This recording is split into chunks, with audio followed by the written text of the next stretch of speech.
So we're here this morning at Theos Coffee, 11 o'clock. What is this, the meeting of? Oh, Solidarity Coffee.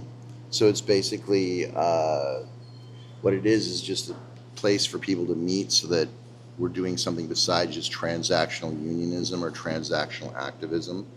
It's so that the idea is that if we really want to build up our labor movement, we have to get back to like the old time, like organizing of like around social things. If people aren't going to show up, if it's just a meeting or a planning meeting, but if you're doing coffee or having a barbecue, Get people to know each other. exactly build actual relationships that aren't transactional, that are based on like, hey, show up for my action and I'll show up for yours. It's like, no, I'll show up for your action because we're friends and we've broken bread together and stuff. A lot of things were organized back, in earlier decades in bars. Yep.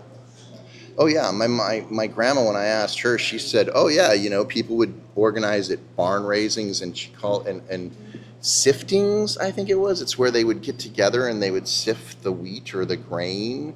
Apparently that was a thing. I mean, obviously she was like way back in the day, but so it was social. People got together, but because they needed to help each other, but they were also, getting to know each other. And what I like is it's a sort of a think tank or a place where people learn to, knit together their different things that they understand. Yeah. And you learn new phrases, and so it helps to develop, a person's thinking. Yeah. Well, yeah, and part of what we do with the network is, with core values, obviously solidarity and respect, but diversity is a big deal too. And it's not just diversity of, like, we're not just talking like diversity is in race or gender. It's also diversity of ideas and politics and things like that, bringing together everybody instead of letting the powers that be try to separate us. So one of the things I wanted to ask you about, a couple of weeks ago, there was the town hall for the Bigfoot strike. Pretty huge thing. There was 100 people there at least. Right. And so you were talking about, well, a number of points, but one of them was scabs. Right. So we have it's really a problem because nowadays it's like the term scab or the idea of somebody scabbing doesn't seem to bother people like it did back in the day. And I think it's because we've sort of like, we haven't had a lot of really major strikes, so it doesn't become an issue. But the reality is, if somebody crosses a picket line and takes your job, they're literally taking food off your family's table. They could lose you your home. You could end up homeless. I mean, it's like one of the worst things that you can do. And right now, Bigfoot, they've locked out the workers, and they're saying, oh no, these scabs that they hired who crossed the picket line, we can't just get rid of them. It's like, well, legally they have to, because the workers that have the bargaining contract have to go back. That's the law. But these scabs have basically taken those jobs, and I don't know. It's like some people get nervous when we are like really aggressive with the scabs and we yell at them and call them bad names. Obviously we don't call them certain names, which the company claims that we do, which we don't. We don't use racist or homophobic language because, honestly, a significant number of our people that are out there are people of color and transgender or LGBTQ. So we're not using those because that's not respectful. But calling somebody can I swear?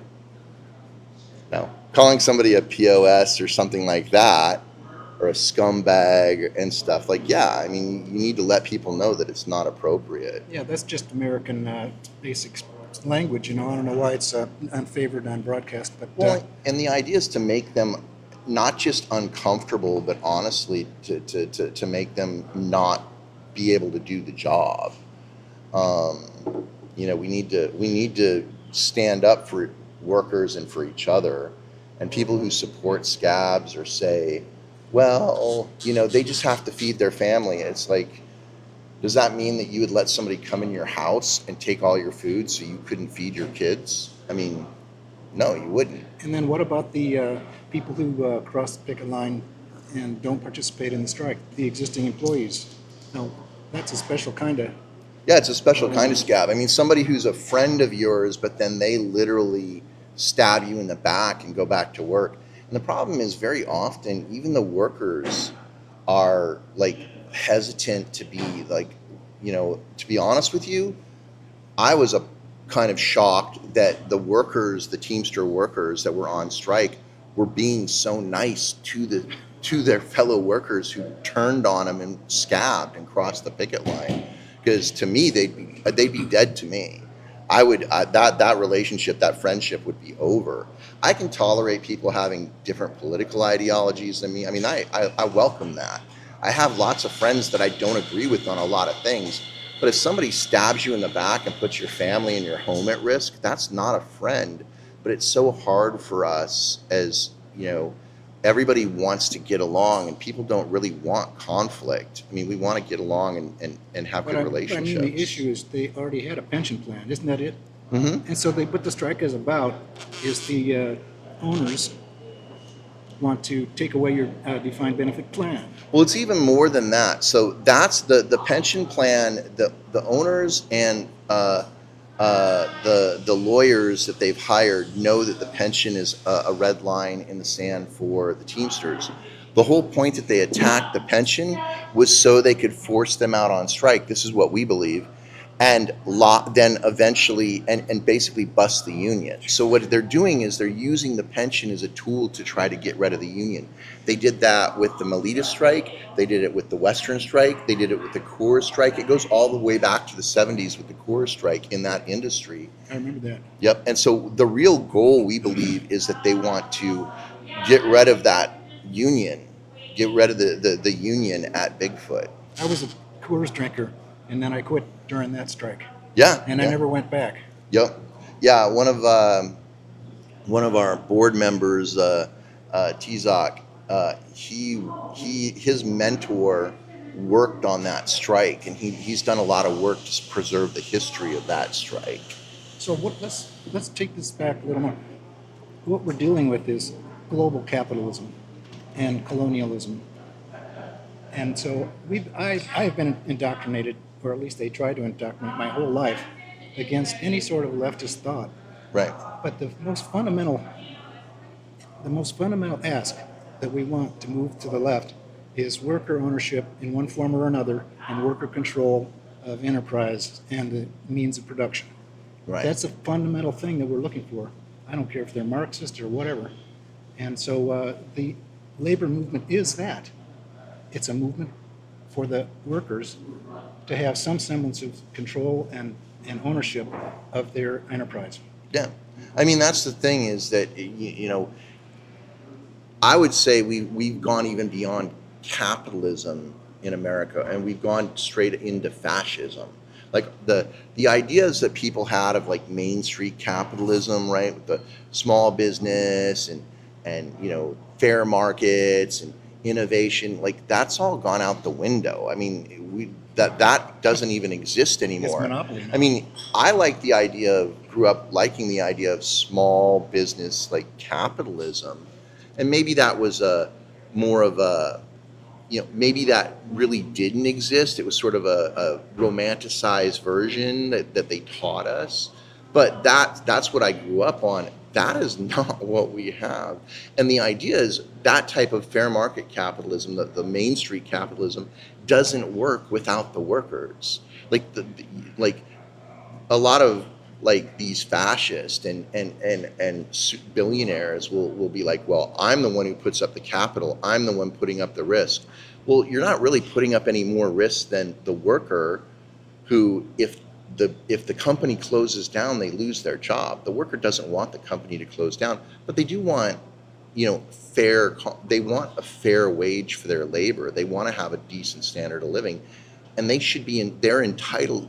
They earned that.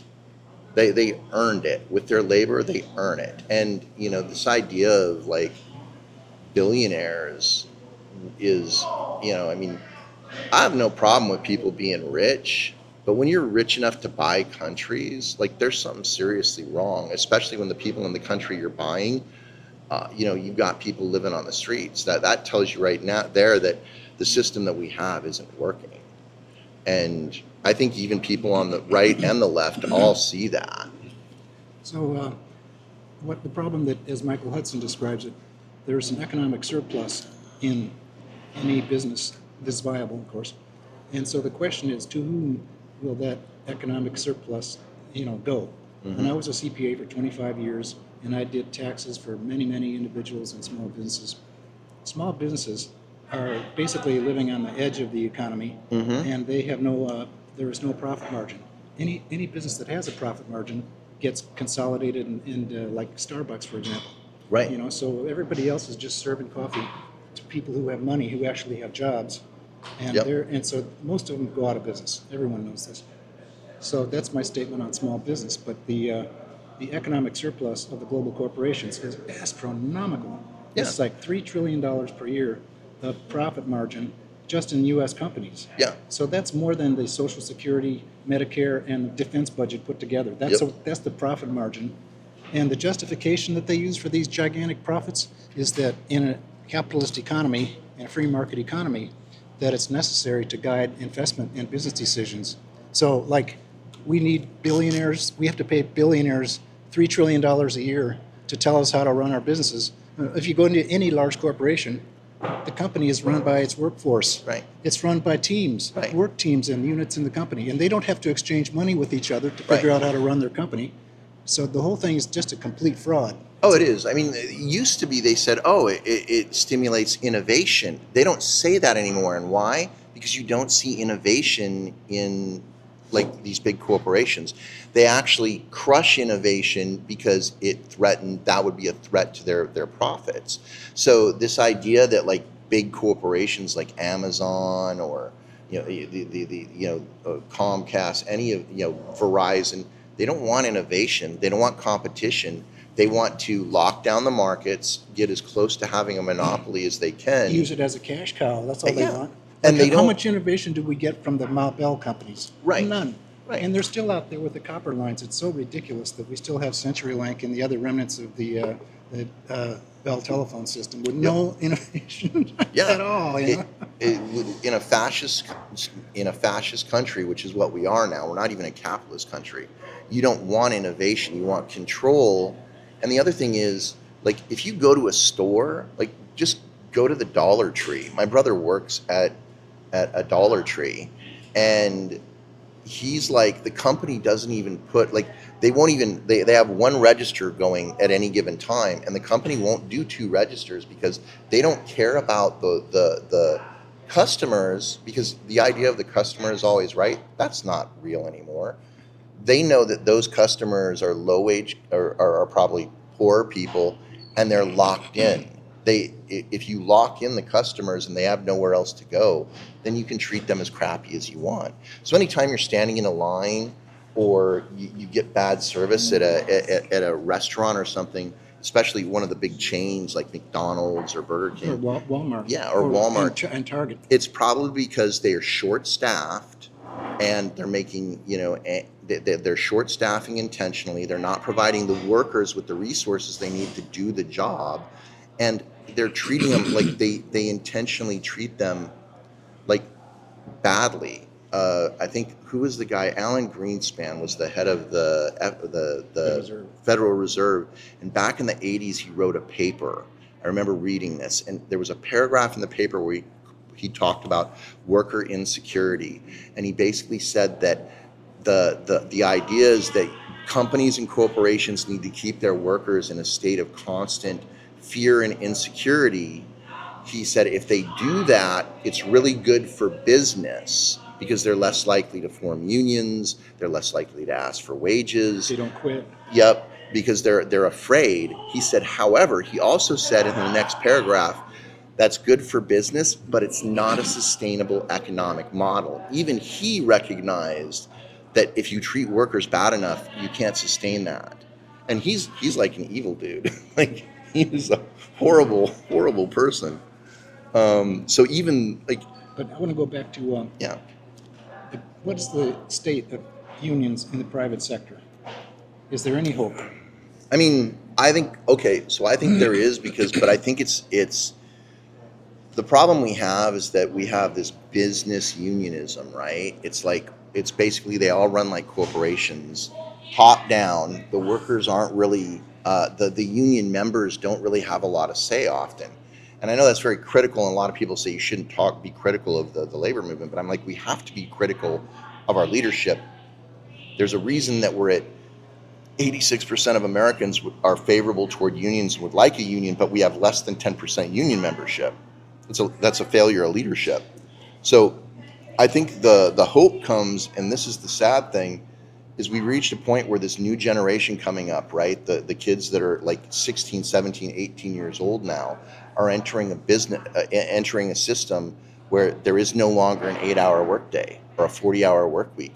They're getting rid of child labor laws. They're getting rid of, you don't get vacations, you don't get health care, you don't get all these things that my grandparents had, our parents had. My generation started losing those. So they have none of that. They're basically back where they were in the 1800s.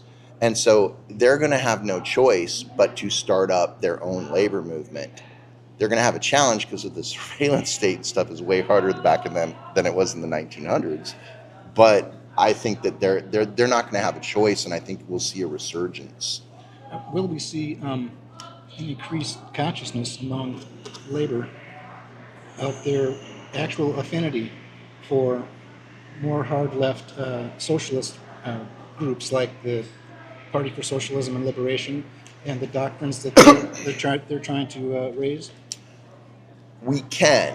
So a good example is this Bigfoot strike. We brought together a coalition, an initial coalition. Our network basically got 5 groups together: the Lane County Labor Chapter, which is under the AFL-CIO, the Democratic Socialists of America, the Revolutionary Women's Club, the Revolutionary Study Group, and ESSN. Well, the AFL-CIO is very hesitant. Like they're still kind of locked, and some of them are locked in these old school ideas of like, socialism bad, and they're fearful of it because they do a lot of politics. But getting them in the room with the Democratic Socialists and like the Revolutionary Women's Committee, which is like they're hardcore like communists. They're straight up communists. But they were all working together. And the thing is what I've seen is like now the group that was the AFL and them, they see the value in doing this work with working with DSA and these other groups. They may not politically see eye to eye on everything, like just like me, I'm a conservative, but I work with a lot of socialists and communists and anarchists and everybody, because we're all working on the same things. That's what we need, though. We're all siloed in these little groups and nobody interacts with each other, so everybody's fearful of each other. But the minute you get them working on something together, like that starts to go out the window, because you see the value. I mean, if a person's standing next to you and they're willing to take a punch for you, it doesn't matter what their politics is. That person's going to become your friend. You may not agree with everything that they agree with, but I mean, do we look at your family? Look at families. Like, your families don't agree with everything, and Or we have several third parties. Yeah. In Oregon. Even the libertarians have their viewpoints that have a lot of merit. Yeah. But for example, the Green Party can actually put somebody on the ballot, and they did, Justin Phillips. Mm-hmm. But the Green Party doesn't work with the PSL for reasons I don't really understand. But there is a Springfield, Eugene anti-imperialist network. Yeah. The scene, and so they have a pretty interesting signal chat. But I see some promise in that, at least getting people into the room with diverse. We probably won't get this in your broadcast if you use the word diverse, but diverse points of view on the direction of the country, what policies they'd like to see. Well, I think the key with diversity, so in the military, when I was in the service in the Coast Guard, we always talked about diversity, and that was before all the woke stuff. This was back in the 80s and the early 90s. But what we were talking about was we want a diversity of ideas, and you get that not just by getting different people of color or people from different countries or people with different genders and things like that, but I mean, you just get it from having people with different ideological, leanings, Perspectives and life experience right? and so on. Yeah. And there's nothing wrong with having that diversity. You don't, like, if you start to push it, then you start, like, I see a lot of in lefty circles a lot of times, which I am around because most of the people doing the work that I want to do in labor are on the left. I wish there were more people on the right that were working on labor issues, but Or at least developing their historical knowledge. I remember in the Iraq War, I was very disappointed up in Seattle that the largest union in the city probably was the Boeing machinists, and they wouldn't take a position even on such an obvious issue as the Iraq War. Yep. Because they were a cross section of the population, and a lot of them just nixed the vote. Yeah, I think that I'm all for, like, unions or organizations who say, look, we're not going to get involved in electoral politics or endorse a candidate. But I do think that, like, there are issues like wars, issues like what's happening between Israel and Palestine. Those are things that morally you need to take a stand on. I mean, a lot of people will try and say, well, like, my position between Israel and Palestine is very simple. You don't kill women and children, period, for any reason, ever. It's not acceptable. And people will be like, well, they'll start talking about history. I'm like, I don't care about the history. I don't care who's right or who's wrong. People will say, well, on October 7th, they killed babies. I'm like, well, if they killed babies, it's wrong, and you go after the people that killed the babies. It doesn't mean that you spend the next year murdering thousands and thousands of babies. It doesn't, just because somebody commits it. That's why we don't put the victims of crimes on juries, because that's not what justice is about. And you have to have my red line in the sand is you don't kill babies, period. I have nothing, like, And that's what we felt in the Iraq War time. That was the epiphany for me. Before that, it was still in business, doing taxes and so forth. I worked mostly in corporate finance. Mm-hmm. But so here's my country dropping hundreds of thousands of tons of bombs. Yep. On an innocent population who did nothing, by the way. No Iraqi ever attacked America. This is not Yeah. self-defense. Like Vietnam was never self-defense. No Vietnamese ever attacked America.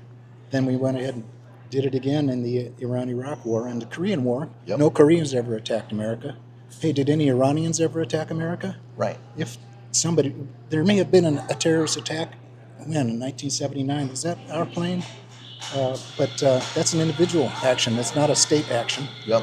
So the last time we went to war where we really needed to get involved was World War II. Every war since then has been to make profit for the wealthy, and it's to the detriment of everybody around the world that we attack, and to the poor working class people who have to fight those wars. That's why when the first Iraq war, or the second, when we were going into Iraq and Afghanistan, that's why they got so upset when some reporter took a picture of a bunch of flag-draped coffins. They were like, they don't want the American people to see that because they don't want them to feel the reality of the wars, because then people might say, no, we don't want these. And we're seeing there is an anti-war movement both on the right and the left. Hell yeah. They may have different reasons for it.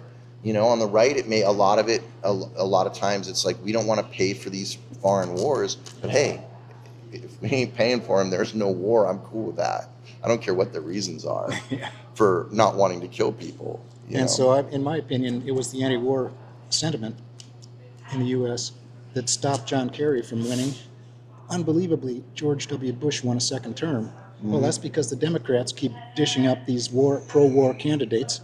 And then the same thing happened with Hillary Clinton, and there was people are just up to here with the neocons and Hillary Clinton. Right. So she didn't get out the vote, and now the same thing happened with Biden Harris. Right. The Democratic Party keeps dishing up these neocon pro-war candidates. Well, yeah, I mean, that's one of the reasons that we don't endorse candidates at all, because it's divisive, and the whole point of having a dual a single, I mean, two parties, you know, is these two parties, the Democrats and Republicans, it's all theater to keep us basically divided.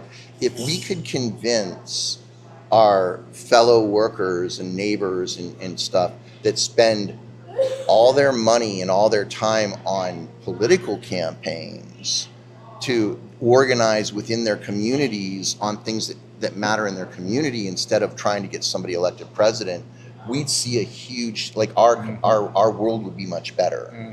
Shama Sawant is great at explaining that. Yeah. She is, whether you like her or hate her, she is a great speaker, and she makes that point so well. I need to go and listen to her again. I've never heard her. You have to send me a link because I don't know the name. Worker Strike Back is led by Shama Sawant. Okay. He's a socialist alternative candidate who won 2 terms in the Seattle City Council. Okay. And I've produced many videos of her. Of course, she's one of a kind. Yeah. I mean, that's the thing is, like, you know, I do think that, like, I have some friends who are like, don't want to be in, they're like my IWW friends or some of my communist friends are like, oh, politics is a waste of time. We shouldn't work on, well, everything comes down to, like, you can't disregard the politics, because it's part of it's the environment we live in. So you have to be able to navigate that system and fight back as best you can within that system. Like, you know, if you were going to do like ballot initiatives or something, like TZOC they're trying to do a ballot initiative for Just Cause, which would be for all workers. Well, that would be something, if you can pass it, that would benefit all workers, and it's another tool in our toolbox then. The problem is they've gotten rid of all of our weapons that we used to have in labor by passing laws that restrict what unions and workers can do. And my lefty friends, my more radical lefty friends, will be like, well, like, the only illegal strike is a failed strike. Well, I agree with that. But a lot of people, like, when people are looking for a union, you know, I've organized 5 different workplaces, you know, to try and get a union, and they never go with the IWW, which is my union, because they don't have staff, and they're all about, like, the workers have to do, you know, it's all about solidarity and the workers having to constantly do the actions and stuff. And the reality is, because everything's so transactional nowadays, people are like, I don't have the time to really be involved in the union, so I want paid staff. So they do that. They go with the paid staff unions, which means they go with the bigger unions very often. Although we are seeing more and more of them starting their own unions, which is something that I think should inspire us, especially with the young people. Well, anything else that we need to? No, I mean, you It can was come. a good rap, you know. Yeah, Solidarity Coffee. If you want to come and talk labor issues or activist issues or whatever, or find out what's going on with the network, you can do that, or you can go to solidaritynetwork.org and look at our calendar. So when's the dates and times for these coffees? Every Saturday, 11 to 1. So basically, same times the R Revolution stuff used to be. Here at And- Theos Coffee. It's Yep. at, what is that, 8th and Charlton? Charlton, yeah. Yeah, 8th and Charlton. Yeah, Just so- down the street from the Saturday market on Saturdays. Yep. A good warm-up, you know, before you go to Saturday market. And also, we're right next door to the Democratic Party headquarters. Sometimes their doors are open on Saturdays. You can just go in. Well, you and- can't help who your neighbors are. No, I'm just kidding. Yeah, the neighbor has gone to hell. Yeah, the neighborhood's gone to hell. And so how do we get on the your announcement list? You mentioned in the... So our calendar on solidaritynetwork.org, anyone can put something on the calendar. You just go to the calendar and you can put an event on it. Like, you don't have to register, you don't have to sign up, nothing. We also ask people to watch it, because that means that people could put inappropriate stuff on the calendar. We do have a thing on it that we'll be deleting, that somebody put for a trade show in Dubai, apparently. And none of us are going to Dubai. It's too far for me. I'm on a bicycle. Yeah. So, but And anybody there's can, also an email distribution of that? yeah, you can sign up for the email list, which will get you alerts. We don't use our email list for fundraising, so you'll never get a fundraising email from us. You'll only get an alert for something that's going on in our community. Very So cool. we don't send out as many emails as some organization. So there's our 6 or 7 of these action lists, then they're all in the process of gradually coalescing into a single activist announcement list, hopefully someday. That's what we're hoping. We're hoping that by making it so everybody can put something on it, and we've got the unions and a lot of the organizations that are joining the network. We're encouraging them to use it, because then otherwise, don't be surprised when you have an event that's scheduled the same day another organization is doing an event. Yeah, or nobody hear about your Yeah, event. exactly. So anyway, Hey, thanks for the chat. all right, brother. Thanks.